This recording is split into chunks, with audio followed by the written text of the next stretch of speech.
출애굽기 강의 30번째 시간 우리가 우상을 찾는 이유라는 제목으로 우리 출애굽기 32장 1절부터 35절까지의 말씀을 함께 또 배우는 시간, 그리고 말씀에 또 은혜 받는 시간 갖도록 하겠습니다. 우리가 저번 주 말씀까지 해서 제단에 대한 말씀을 우리가 함께 들었습니다. 물론 우리가 성막 시리즈를, 성막의 구조 한 가지 한 가지를 좀 살펴보면서 참 어려움도 많이 느끼셨을 것 같습니다.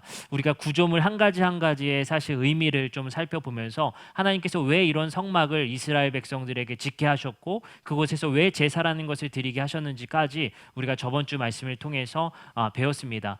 하나님께서는 아담과 하와의 범죄를 통해 이 세상이 하나님의 질서가 깨어졌고 하나님께서 원래 원하셨던 하나님과 인간, 그리고 인간과 피조물 간의 그러한 관계와 질서가 깨어진 이러한 세상, 또 엉망이 되어진 이 세상을 하나님께서는 회복하시고자 작정하셨습니다. 그것이 바로 아브라함을 선택하신 일이었고, 아브라함의 민족들을 통해서 이 땅에 새로운 에덴을 건설하시는 것이 바로 하나님의 뜻이자 목적이었습니다.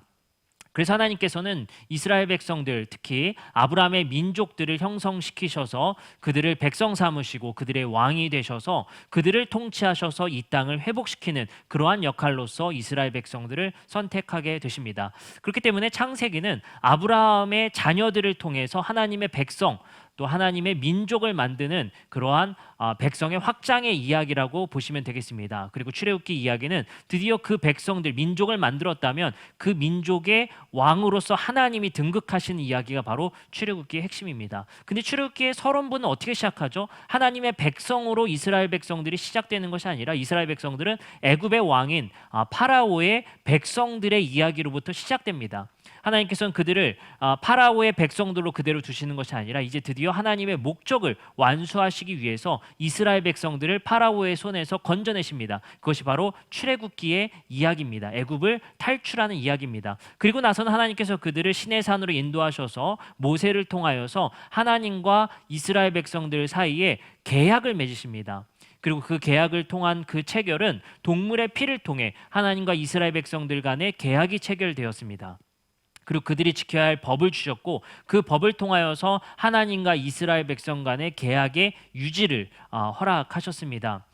그리고 나서 드디어 이스라엘 백성들에게 하나님께서 이 땅에 이루시고자 하는 그 목적의 시청각 자료를 그들에게 주십니다. 그것이 바로 성막이다라고 말씀을 배웠습니다. 하나님의 목적이 뭐였죠? 아담과 하와에게 주셨던 에덴과 같은 세상, 하나님이 온전히 보시기에 좋았더라라고 했던 남녀가 평등하고 세상이 평등하고 모두가 즐길 수 있으며 기쁨이 있고 행복이 있는 세상, 그러한 세상, 이상적인 그 나라를 하나님께서 이 땅에 다시 세우고자 하셨죠. 그 이상적인 나라는 우리의 노력으로 오는 것이 아닙니다. 하나님과의 관계를 통해서 오게 되는 것이죠. 하나님의 백성된 참 백성이 되면서 하나님의 뜻에 따라, 하나님의 법도에 따라 자연히 살아가기만 하면 이 땅이 회복되어지게 됩니다.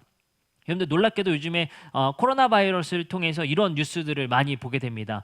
세계의 이 팬데믹이라고 하죠. 그런 공황 상태에서 이런 일들이 많이 있다라고 뉴스를 보게 됩니다. 세계 각 지역마다 지금 셧다운돼서 집에서 머무르게 지금 권고하고 있죠. 미국 같은 경우, 뉴욕 같은 경우도 완전히 집에서 이제 완전히 격리를 하는 지금 일이 있습니다. 전 세계적으로 그렇다고 하죠. 근데 놀랍게도 사람들이 집에만 있으니까 자연이 회복돼요. 물이 맑아지고 그리고 또 이탈리아의 또 명소인 여러 강물들도 또 굉장히 깨끗해지고 바다도, 멕시코의 바다도 굉장히 깨끗해졌다고 합니다. 또 사람이 이렇게 집에만 있으니까 자연과 이렇게 또 가지 않으니까 이렇게 깨끗해진다고 합니다. 그러니까 이런 것들을 보면 이러한 세상, 하나님이 창조한 세상을 세상의 질서를 무너뜨리는 역할은 인간들이 하고 있다는 것을 볼 수가 있어요. 어떻게 보면 인간의 문제점을 우리가 지금 시대 속에서도 발견할 수 있는 중요한 뉴스가 아닌가 생각되어집니다. 하나님께서는 그 인간들을 원래 하나님의 형상의 목적에 맞는 인간들로 회복하셔서 그들에게 이 땅을 다시 에덴과 같이 정원사의 역할을 하시기를 바라는 것이죠. 인간은 원래 하나님이 만들어신 창조 세계를 가꾸고 더 아름답게 만들어가는 역할입니다. 그렇기 때문에 인간은 그 역할에 따라 하나님이 보시기에 좋은 세상을 만들어 가야 될 터인데 인간은 인간의 욕망을 이 땅에 실현하고자 노력하죠. 그러니까 하나님이 보시기에 좋은 세상을 만드는 것이 아니라 인간이 보기에 좋은 세상을 만들어요. 그게 뭐였죠? 바벨탑 같은 것입니다. 인간의 욕망을 투영한 집, 그것이 바벨탑이었죠. 근데 하나님께서는 하나님의 욕망, 하나님의 뜻을 투영한 집을 짓기를 원하셨어요. 그게 성막입니다. 그래서 인간에게 하나님께서는 성막을 짓게 하셨고 그 성막의 하나하나 구조와 그리고 그곳에 쓰이는 여러 가지 재료들을 보니까 뭐와 닮아 있었어요? 구조가 에덴과 같이 그 구조가 닮아 있고 또 그 재료들이 닮아 있더라는 것입니다. 하나님께서 그래서 그 성막에 작은 에덴을 담아 주셔서 아주 작은 평수에 하나님이 거니셨던 작은 에덴을 만드신 거예요. 근데 그 성막에만 가두어지는 것이 아니라 하나님께서는 그 성막의 울타리를 허물고 온 세상이 그 성막과 같이 거룩해지기를 바라시는 겁니다. 그래서 하나님께서는 그 성막을 확장해 나감을 통해서 하나님의 거룩함이 이 땅에 완연하게 이 땅에 완전히 다 퍼져나갈 수 있도록 하나님께서는 이스라엘 백성들에게 그 역할을 맡기신 것입니다. 그렇기 때문에 하나님께서는 그 성막을 모형으로 주셨고 이스라엘 백성들에게 그 성막 구조 한 가지 한 가지를 하나님께서는 그들에게 알려주신 겁니다. 그게 몇 장부터였죠? 25장부터입니다. 자발적으로 그들에게 금과 은과 폐물을 가져오라고 하셨죠. 그 재료들을 통해서 하나님께서 만드십니다. 첫 번째 만들었던 것이 언약궤와 속죄소, 그 역할을 배웠었고요. 그리고 나서 우리가 배웠던 것이 또 떡상 배웠습니다. 그리고 등잔대 배웠죠. 등잔대는 항상 12개의 떡을 비춤을 통해서 하나님의 임재가 항상 또 우리 곁에 그 임재가 있다라는 사실을 그들에게 모형적으로 인식시켜 주게 되는 것이죠. 마찬가지입니다. 이 땅의 온전한 에덴, 하나님과의 관계가 온전해지면 하나님의 임재 가운데 항상 우리가 거하며 살아갈 수 있는 세상을 이 땅에 구현할 수 있다고 말씀하시는 것이 바로 등잔대와 떡상의 이야기입니다. 그리고 나서 배운 게 뭐였죠? 휘장 배웠습니다. 휘장과 장막을 배웠습니다. 그래서 성막을 덮는 장막들 몇 겹으로 덮는지 우리가 배웠고요. 방수 처리를 어떻게 하는지 뭐 이런 것까지도 배웠습니다. 그리고 우리 성소와 지성소를 가르는 그런 휘장의 역할들 우리가 배웠습니다. 그리고 나서 우리가 저번 주에 말씀을 통해 배운 것은 제단에 대해서 배웠죠. 다소 어려웠을지도 모르겠습니다. 제단은 이제 레위기를 통해서 더 자세하게 이야기가 진행되게 돼요. 그 제단에는 이제 제사를 드리게 되는데 우리가 5대 제사라고 하죠. 그 제사를 제단에서 드리게 됩니다. 하나님께서 그 제단에서 제사를 드리는 것을 우리가 저번 주 말씀을 통해서 상번제, 매일 같은 제사를 드리게 했다고 말씀을 우리가 전달해드렸습니다. 매일 같은 제사를 드림을 통해서 그들이 항상 거룩을 유지할 수 있도록 한 가지 시스템을 그들에게 주셨다고 합니다. 그 왜 그러냐면요, 하나님의 거룩성과 이스라엘의 거룩성이 함께 공존해야 되거든요. 제가 PPT를 잠깐 준비했는데요. 그걸 여러분들에게 좀 설명을 좀 드릴 수 있도록 하겠습니다. 우리 PPT를 좀 띄워주세요. 네, 우리 지금까지 배웠었던 우리 기구들을 우리 다시 한번 소개를 드립니다. 우리 이게 이제 분향단인데 분향단은 우리가 지금 배우지 않았습니다. 이게 떡상 배웠고요. 이게 물두멍 이것도 이제 아직 배우지 않았죠. 이 번제단 우리가 이제 배웠고요. 그리고 언약궤와 속죄소 그리고 등잔대 우리가 이렇게 이제 배웠습니다. 이러한 한 가지 구조물 한 가지를 우리가 배웠었고요. 지금 우리가 제가 여러분들께 좀 설명드릴 것은 계약의 이 시스템입니다. 하나님께서 온전히 거룩하신 분으로 존재를 하게 되어 있죠. 이 거룩하신 분이 이스라엘 백성들과 계약을 맺으십니다. 그래서 그들에게 그 계약으로서 율법을 주세요. 이 율법은 하나님과 이스라엘 백성들의 계약을 뭐하는 유지시키는 중요한 장치입니다. 그래서 이스라엘 백성들이 이 율법을 열심히 지키면 하나님 외에 다른 신을 섬기지 않고 부모를 공경하고 안식일을 거룩하게 지키고 도둑질하지 않고 거짓말하지 않고 하나님의 이름을 망령되 여기지 않고 이러한 법들을 열심히 지키면 이스라엘 백성들에게 뭐가 일어나요? 거룩이 일어나는 거예요. 거룩. 그래서 우리가 저번 주 말씀을 통해서 배웠어요. 레위기 말씀에 보니까 내가 거룩하니 너희도 거룩하라는 그 거룩의 명령의 그 여러 가지 법도들을 보니까 종교적인 법률들도 있지만 의외로 대체적으로 이웃과의 관계 속에 법률들이 많다라고 말씀을 가르쳐 드렸습니다. 그러한 이웃과의 관계 속에서 선한 삶을 사는 것, 그러니까 인간이 인간다움을 실현할 수 있는 법도대로 사는 것, 그러한 삶을 살아갈 때 인간에게 뭐가 일어난다고요? 거룩이 일어나는 거예요. 거룩. 그래서 이 거룩해야만 하나님과의 계약의 교제가 가능합니다. 서로 간에. 그래서 하나님 안에 머물려면, 그 계약이 유지되려면 우리가 거룩한 방법밖에 없어요. 이것이 유지돼야 됩니다. 그러나 인간이 이 율법을 지키지 못하기 때문에 이 계약에 문제가 생깁니다. 그렇기 때문에 하나님의 거룩 안에 머물 수 없게 되는 것이 바로 인간이 율법을 제대로 지키지 못하기 때문입니다. 그래서 저번 주에 말씀에 여러분들이 가르쳐 드렸던 것은, 그래서 인간에게 뭘 주셨다? 제사라는 것을 허락하셨다는 거예요. 옆에 레위기 17장 11절의 말씀을 읽어보면 이 제사를 매일 왜 드리게 하셨는지를 말씀하십니다. 육체의 생명은 뭐의 상징에 있다? 피에 있다라는 거예요. 그래서 내가 이 피를 너희에게 주어 어디에 뿌려요? 제단에 뿌려 너희의 생명을 위하여 속죄하게 하겠다라는 것이에요. 자, 이 말이 뭐냐면요, 인간이 거룩을 유지하지 못하면 하나님으로부터 계약의 파괴, 그리고 인간이 하나님으로부터 죽임을 당하게 됩니다. 근데 하나님은 이스라엘 백성들을 그렇게 두지 않으시고 제사라는 방법을 통해서 뭐 하시게요? 속죄하시게 하는 거예요. 근데 그 속죄하는 방법이 피를 제단에 뿌리는 방법이에요. 왜 그렇게 했을까요? 피는 생명의 상징이기 때문에 그래요. 다시 말씀드리면 인간이 그 올바른 행위를 하지 못하면 죽어 마땅하다는 거예요. 죽임을 당해야 마땅한 것입니다. 하나님으로부터 그 심판을 당해야 마땅한 것입니다. 그런데 그 심판을 대신해서 속죄하기 위해서 그 생명을 다른 것에게 묻게 되는 것이죠. 그래서 생명이 피에 있으므로 피가 죄를 속하게 된다라는 것이에요. 대신 죽임을 당하게 됨을 통해 동물이 인간의 죄를 대신 담당하고 대신 죽임을 당하게 됨을 통해서 인간의 죄가 속죄되게 됩니다. 여러분들 이런 생각을 한번 해보셔야 돼요. 여러분들 한번 성막을 한번 생각해 보세요. 성막이 과연 정말 깨끗하고 향기로운 냄새가 날까요? 그렇지 않아요. 성막은요 항상 어떤 느낌이냐면요, 매일 가축이 잡혀야 돼요. 피비린내 날 것이고요. 그곳에 맨날 그 번제에 불태워서, 여러분들 그 갈비집 냄새 매일 맡으면 그거 좋겠습니까? 고기 냄새가 매일 탄내가 매일 나죠. 각 뜨고 그 피가 범벅되어져 있죠. 피비린내가 아주 엄청났을 겁니다. 어떻게 보면 이스라엘 진영에서 가장 악취가 나는 것이 바로 아이러니하게도 성막이에요. 그 성막의 악취가 남을 통해서 하나님께서 의도하신 바가 뭐냐는 거예요. 너희가 이러한 악취를 풍기는 인간이며 그러한 죄가 있는 자들이라는 거예요. 근데 하나님께서는 그것을 누구에게 대신? 동물에게 대신 감당케 하심을 통해서 너희와 그렇게 교제하고 싶다는 거예요. 하나님이 꼭 이런 방법을 취했어야만 하느냐? 그렇진 않을 거예요. 그러나 이스라엘 백성들이 이해할 수 있는 방법, 그들이 깨달을 수 있는 방법이라는 장치를 통해 이스라엘에게 지금 교육시키고 계신 것이죠. 여러분들 양 잡을 때 느낌이 어떻게 되겠어요? 그거 잡을 때 내가 이렇게 죽어야 되는데 양이 이렇게 잡아짐을 통해, 이 소가 이렇게 잡아짐을 통해 내가 살아날 수 있겠구나, 내가 하나님과 이 관계를 유지할 수 있겠구나 라는 거예요.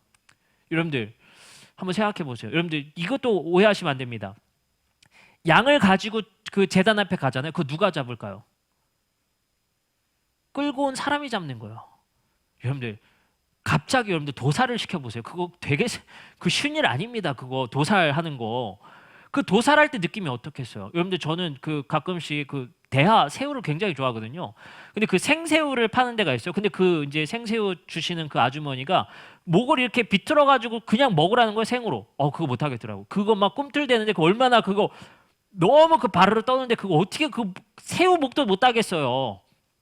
근데 여러분들 몸집만한 소를 잡으라는 거예요, 칼로. 그거 되겠습니까? 그 잔인한 장면을 통해서 그 소를 가지고 온 그 죄인들이 깨달음을 주는 거예요. 그러니까 하나님께서는 그러한 방식들을 통해 이스라엘 백성들에게 계속되는 깨달음을 주시는 겁니다. 너희가 이렇게 죽어 마땅한, 너희가 이렇게 고통스럽게 죽어 마땅한 자들이지만 하나님께서는 그들에게 은혜 베푸셨다. 그 은혜의 이유가 뭐예요? 난 너희와 교제하고 싶다는 거예요. 난 너희와 함께하고 싶고 내 거룩 안에서 난 너무 거룩하니까 너희가 거룩하지 않은 우리가 교제할 수가 없어. 그 교제를 위해서 내가 방법을 줄게. 그것이 바로 제사라는 거예요. 그렇게 되면 제사는 하나님의 은혜이고, 하나님께서 우리와 너무 교제하고 싶은 그 정점의 이야기가 뭡니까? 예수님을 제물로 주셔서 우리와 교제하고 싶다는 거예요. 우리와 어떻게든 함께 하시고 우리의 임재 속에 늘 항상 하고 싶어 하시는 그 하나님의 그 뜻, 그리고 하나님의 그 마음을 우리가 이해해야 되는 것입니다. 근데 그 제단의 이야기를 배운 지 우리가 얼마 지나지 않아서 32장에 가보니까 오늘의 이야기는 뭡니까? 이스라엘 백성들이 우상 숭배하더라는 거예요. 그런데 당연하겠죠. 우상 숭배의 결과가 뭐냐는 거예요. 자, 우리가 한번 또 보면 좋겠어요. 자, PPT 사진을 보시면 여러분들 오늘 우리가 말씀 속에서 이스라엘 백성들이 우상으로 뭘 만들었죠? 소를 만들었죠. 두 가지 여러분들 사진을 소개해 드립니다. 왼쪽 사진은 하닷이라는 거, 이게 바로 가나안의 신 바알이에요. 근데 머리에 뭐가 달려 있죠? 뿔이 달려 있어요. 뿔. 이게 뭘 얘기하는 거냐면요, 가나안의 신은 사실 소예요. 소. 그러니까 이 소를 우상으로 섬기고 신으로 섬기는 것은 고대의 굉장히 보편적인 행태입니다. 그리고 이집트 아피스 벽화라는 건데, 이게 아피스가 신이에요. 소의 신입니다. 소. 그러니까 이집트에도 이 벽화가 굉장히 많아요. 그러니까 소를 신으로 섬기는 경우가 굉장히 많아요. 이걸 볼 때 여러분들 아론이 했었던 이 우상 숭배, 특별히 아론이 제작했던 금송아지는 뭘 의미합니까? 하나님 만나기 전으로 돌아가는 거예요. 아론이 살았었던 그 문화의 배경 속에 자기가 인식했던 그 신을 만들어낸 것이 바로 아론의 행위라는 거예요. 근데 여러분들 조금 다른 것이 있습니다. 이스라엘 백성들이 만들었던 이 신은 사실 다른 종교라고 보긴 어려워요. 다른 종교의 우상. 지금으로 따지면 기독교와 불교? 이건 다른 종교죠. 근데 지금 아론이 한 행위는 유사 종교입니다. 유사 종교. 그러니까 하나님을 형태로 만들고 싶은 거예요. 오늘 그래서 우리가 말씀을 통해서 왜 인간은 하나님을 형태화, 성경에서 표현으로는 형상화 시키고 싶어 하는가라는 거예요. 그래서 오늘 말씀의 결론부에는 어떻게 됩니까? 이스라엘 백성들이 우상 숭배를 하자 어떻게 돼요? 죽임을 당하게 됩니다. 지금 왜 그랬을까요? 사실 제사가 주어지지 않은 상태예요. 방법이 없는 거예요. 죽는 수밖에 없는 겁니다. 인간은 하나님을 반역하고 하나님과의 관계를 떠나면 죽임당하는 것이 본래의 시스템이기 때문에 이스라엘 백성들은 죽임을 당해야 됩니다. 뭐에 의거했을까요? 그들에게 먼저 주어진 법 때문입니다. 말씀 한번 읽어보겠습니다. 출애굽기 20장 4절입니다. 출애굽기 20장 4절 우리 함께 읽어보도록 하겠습니다. 출애굽기 20장 4절입니다. 함께 읽겠습니다. 시작. 너를 위하여 세계 우상을 만들지 말고 또 위로 하늘에 있는 것이나 아래로 땅에 있는 것이나 땅 아래 물속에 있는 것에 어떤 형상도 만들지 말며. 뭘 만들지 말라고 그랬어요? 형상을 만들지 말라는 거예요. 이것은 다른 우상 만들지 말라는 것이 아니라 하나님을 형상으로 만들지 말라는 것입니다. 여기에 큰 의미가 있습니다. 여러분들, 하나님을 형상으로 만들려는 이유가 뭘까요? 자기 마음대로 하고 싶어서요. 하나님을 형상으로 만든다는 것은 하나님을 꼭두각시로 만들겠다는 겁니다. 하나님을 내가 원하는 신으로, 하나님이 원하는 인간이 되는 것이 아니라 인간이 하나님을 원하는 방향으로 조정하겠다는 거예요. 그 주도권이 바뀌는 것입니다. 그래서 오늘 말씀의 출애굽기 32장 1절을 보면 이스라엘 백성들이 우상을 만든 이유가 나옵니다. 우리 함께 읽어볼게요. 32장 1절입니다. 출애굽기 32장 1절 함께 읽겠습니다. 시작. 백성이 모세가 산에서 내려오니 더딤을 보고 모여 백성이 아론에게 이르러 말하되 일어나라 우리를 위하여 우리를 인도할 신을 만들라. 이 모세 곧 우리를 애굽 땅에서 인도하여 낸 사람은 어찌 되었는지 알지 못함이니라. 자, 말씀을 보니까 뭐라고 써 있어요? 백성이 모세가 산에서 내려오니 더딤을 보고, 여기 여러분들 성경책에 있으면 밑줄을 그으셨으면 좋겠습니다. 더딤을 보고. 이게 뭘까요? 자신들이 생각했었던 적정한 시간이 지남을 보고요. 그 말이 뭐겠습니까? 이스라엘 백성들은 지금 가나안과 애굽 사이에 있어요. 사실 오도 가도 못하는 상황이죠. 뒤에서는 애굽, 또 가는 곳에서는 또 가나안이라는 앞뒤로 가야 할 상황이 자신들이 참 막막한 지금 상황 속에 있는 것입니다. 근데 모세가 산에 올라간 지 지금 얼마나 지났냐? 40일이 지났어요. 40일이라는 시간이 이스라엘 백성들은 더디다는 거예요. 다시 말해 지금 더디라는 것을 보고 지금 백성들이 아론에게 우리를 위하여 우리를 인도할 신을 만들어 달라는 거예요. 그 말은 뭐냐? 자신들의 타임테이블에 맞지 않으니까 자신들이 원하는 시간에 응답할 수 있는 신을 만들어 달라는 것입니다. 왜냐하면 우리가 보이지 않는 신은 막연히 기다려야 되는 거예요. 기독교의 신앙의 정점은 저는 그렇게 생각합니다. 기다림이다. 하나님께서 우리에게 내려주시는 만나와 메추라기를 기다릴 줄 알고 하나님이 우리에게 은혜 베푸시는 것을 믿음으로 신뢰함으로 기다리는 것이 우리 신앙의 정점입니다. 굉장히 중요한 거예요. 근데 이스라엘 백성들은 어떻게 해요? 기다림이 없는 거예요. 자신들의 타임테이블에 하나님을 맞춰야 된다는 것입니다. 우리의 인생의 스케줄에 하나님이 맞지 않으면 우리는 우상을 만드는 거예요. 우리의 탐욕의 스케줄에 맞지 않으면 우상을 만드는 것입니다. 그 말이 뭐겠습니까? 다른 종교로 넘어간다는 얘기를 여러분들에게 말씀드리는 게 아니에요. 우리도 하나님을 형상화할 수 있다는 거예요. 왜요? 우리 인생의 타임 스케줄에 맞지 않으면 하나님을 형상화시켜서 하나님의 말씀과 하나님의 뜻을 왜곡해서 내 인생의 타임 스케줄에 짜맞춰서 하나님의 말씀을 왜곡한다는 거예요. 그게 바로 하나님을 형상화시키는 겁니다. 어때요?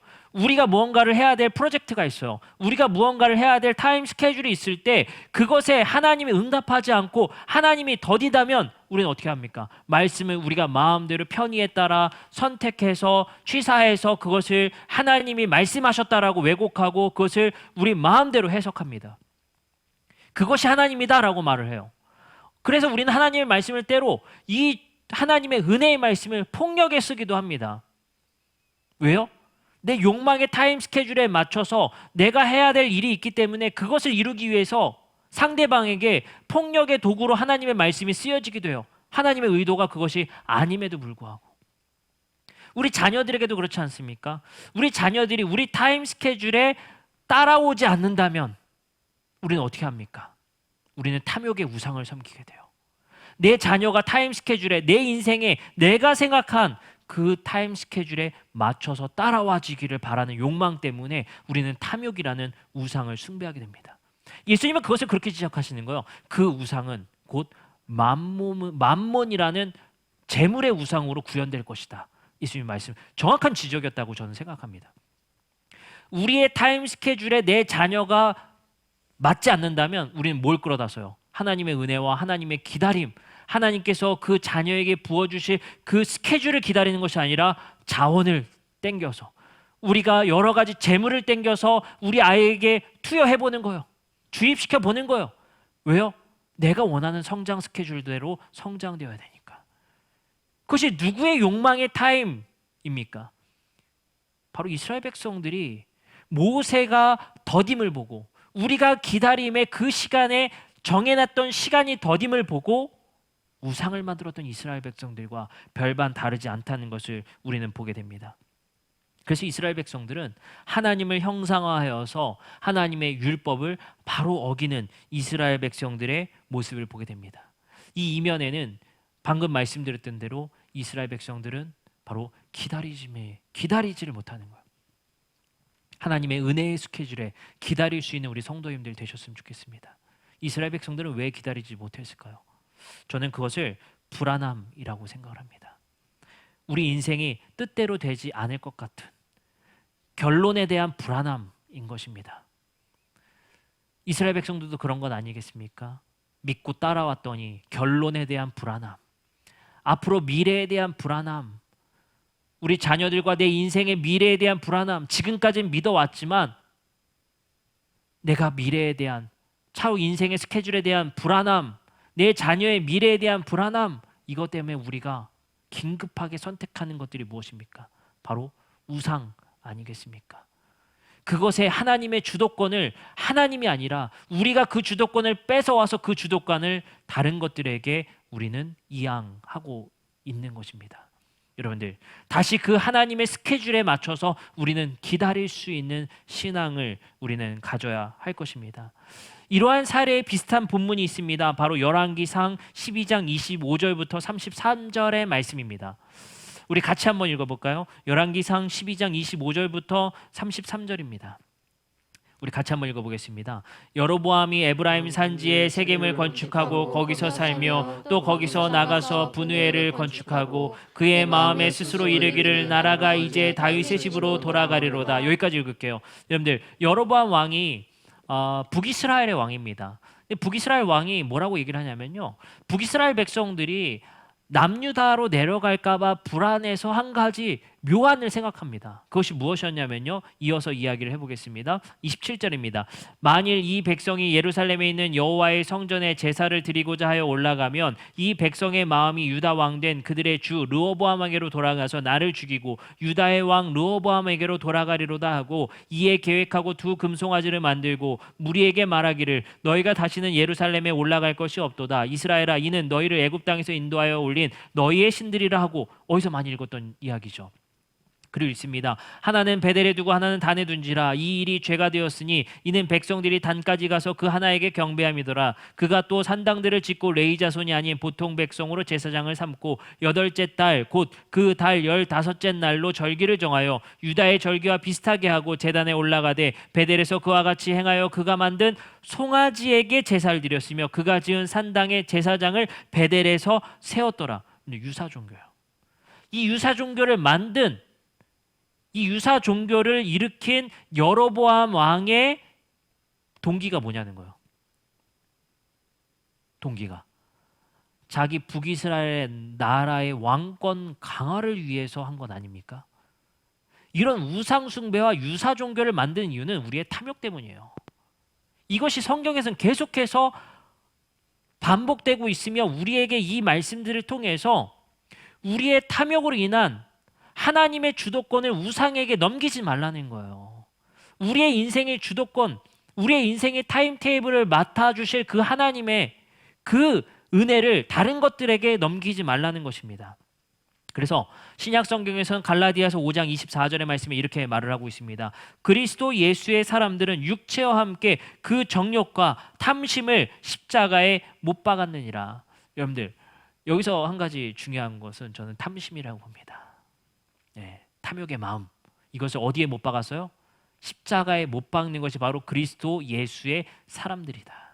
그래서 우리는 우리의 뜻을 이 땅에 실현시키는 바벨탑을 짓는 사람들이 아니라 하나님의 뜻이 담긴, 하나님의 설계도가 담긴 성막을 이 땅에 건축하는 사람이에요. 그 예수님 뭐라고 말씀하십니까? 그의 나라와 의를 이 땅에 건축하라는 거예요. 우리의 바벨탑을 건축하는 것이 아니라 하나님이 보여주신 비전과 설계도를 이 땅에 건축하는 자들이지, 우리의 탐심을 이 땅에 건축하는 것은 바벨탑이자 우상이 되게 되는 것입니다. 아주 유사하게 그것을 만들 수 있다는 거예요. 그리고 또 말씀에 있습니다. 골로새서 3장 5절부터 6절의 말씀이 이렇게 쓰여 있습니다. 그러므로 땅에 있는 지체를 죽이라. 곧 음란과 부정과 사욕과 악한 정욕과 탐심이니 탐심은 우상 숭배니라. 여기서 무엇이 우상 숭배요? 탐심이 우상 숭배이다. 우상 숭배는 우리의 탐심, 나의 인생의 목적에 내 뜻을 구현하고자 하는 욕망, 그것이 바로 우상 숭배라는 거. 여러분들 그거 아셔야 돼요. 탐심은요, 아직 행하기 전이에요. 예를 들어서 나 저거 갖고 싶다, 이게 탐심이죠. 그리고 그것을 훔치는 게 이제 도둑질입니다. 그러니까 도둑질 전에 탐심이에요. 근데 그게 우상 숭배라는 겁니다. 그러니까 도둑질 안 했어라고 여러분들 안심하시면 안 돼요. 하나님이 말씀하신 건 6절에 이렇게 뭐라, 이것들로 말미암아 하나님의 진노가 임하느니라. 여러분들, 우리의 마음의 탐심을 십자가에 못 박아야 된다는 그 말씀을 기억하시기 바랍니다. 그 말은 무엇입니까? 우리가 목적한 인생을 이루고자 하는 욕망을 내려놓으라는 거예요. 그리고 우리의 인생의 목적과 비전을 어떻게 치환해야 된다? 그의 나라와 그의 의를 위한 삶. 여러분들, 어쩌면 우리 아이들의 성장과 육아와 아이들을 길러냄에 있어서 우리가 개입 안 할 수는 없습니다. 그건 방치죠. 그건 방목입니다. 아이들의 자라남에 우리가 분명히 교육적 개입을 해야 됩니다. 근데 중요한 것은 그 개입이 그의 나라와 그의 의를 위한 설계도냐는 거예요. 하나님의 성막의 건축의 설계도를 그 아이들에게 지금 제시하고 그 타임테이블이 일어나기까지, 그 성막이 우리 아이들의 손에서 건축되어지기까지 우리는 기다릴 수 있냐를 말씀드리는 것이지, 방목하고 그걸 방관하라는 얘기가 아니에요. 근데 우리는 우리 아이들에게 설계도를, 다른 설계도를 주고 있다는 거예요. 그 설계도를 우리는 제물로서 아이들에게 투영시키고 더 멋있는, 그게 솔로몬 아닙니까? 성막이 아니라 성전을 통해서 더 멋지고 화려한 것을 그곳에 투영시켰지만 그곳이 곧 어떻게 됩니까? 하나님이 그곳에 계시지 않는다라는 거예요. 우리가 만든 설계도, 하나님은 그런 설계도를 주시지 않았어요. 근데 우리가 그 설계도를 만들어서 우리 아이들에게 그것을 투영시키고 그것을 강요할 수 있다라는 거예요. 그것을 우리는 우리 자신에게도 마찬가지예요. 우리의 탐심을 이 땅에 구현하고 욕망을 관철시키기 위해서 예수님은 그래서 우리에게 이렇게 말씀하십니다. 너희는 뜻이 하늘에서 이루어진 것 같이 땅에서도 이루어지는 삶을 살아라. 그 말이 뭡니까? 우리의 인생의 비전은 뜻이 하늘에서 이루어진 그 뜻을 이 땅에서 구현하는 목적이 변화되는 삶, 그 목적이 이끄는 삶을 살아가는 것입니다. 그 설계도를 분명히 근데 알아야겠죠. 설계도가 어떻게 그림을 그려야 되는지 그 설계도를 아는 게 가장 중요합니다. 그리고 그 설계도가 그려지고 만들어질 때까지 우리는 40일이 아니라 400일이 지나 4000일이 지날지라도 우리는 그것을 기다리고 하나님의 은혜 속에 우리는 그것을 또 기다릴 수 있는 우리 성도님들의 자세가 필요하겠습니다. 여러분들, 우리는 오늘 말씀을 통해서 한번 기억해 보셨으면 좋겠습니다. 지금 우리가 목적하고 있고 우리가 설계하고 있는 삶이 나의 욕망인지 또는 하나님의 욕망인지를 우리가 분별하셨으면 좋겠습니다. 나의 탐심을 이 땅에 구현하고자 하는 그 삶이 나의 인생의 목적이진 않았는지 우리를 돌아보셨으면 좋겠어요. 그것 이루고자 여러분들 손에 쥐어진 것이 과연 하나님의 은혜인지 아니면 여러 가지 세상의 도구들인지를 여러분들 분별해 보셨으면 좋겠습니다. 이 시간 우리가 함께 그 마음과 생각이 돌이킴이 되어지는 시간 되었으면 좋겠어요. 하나님의 설계도가 이 땅에 그려지는 것에 동역하는 그 인생에 우리 함께 참여했으면 좋겠습니다. 그 탐심을 십자가에 못 박고 하나님이 우리에게 보여주신 그 설계도, 우리 교회가 그 설계도를 이 땅에 건축해 보는 겁니다. 이 땅에, 이 지역사회, 이 사회 안에 우리가 하나님께서 우리에게 보여주신 그 설계도를 한번 여러분들, 또 누구는 천막도 여러분들 이렇게 바느질도 할 수 있는 거고 여러 형태의 은사들로 이 땅에 하나님이 보여주신 설계도를 묵묵히 그려나가시고 또 이 땅에 건축해 나가는 우리 성도님들 되셨으면 좋겠습니다. 여러분들, 그 시간들이 비록 더딜지라도 예수님의 재림과 이 땅에 완전히 회복되는 그 에덴의 성취가 비록 지금 2000년의 역사 가운데 더딜지라도 길이 참으시는 하나님의 그 참으심의 시간이라는 것을 기억하시고 우리 또한 하나님의 타임 테이블에 맞춰서 그 스케줄에 맞춰서 우리도 기다리고 묵묵히 우리의 자리에서 성막을 건축해 나갈 수 있는 우리 더드림 교회 성도님들 되시기를 주님의 이름으로 축복합니다. 마치겠습니다. 기도하겠습니다.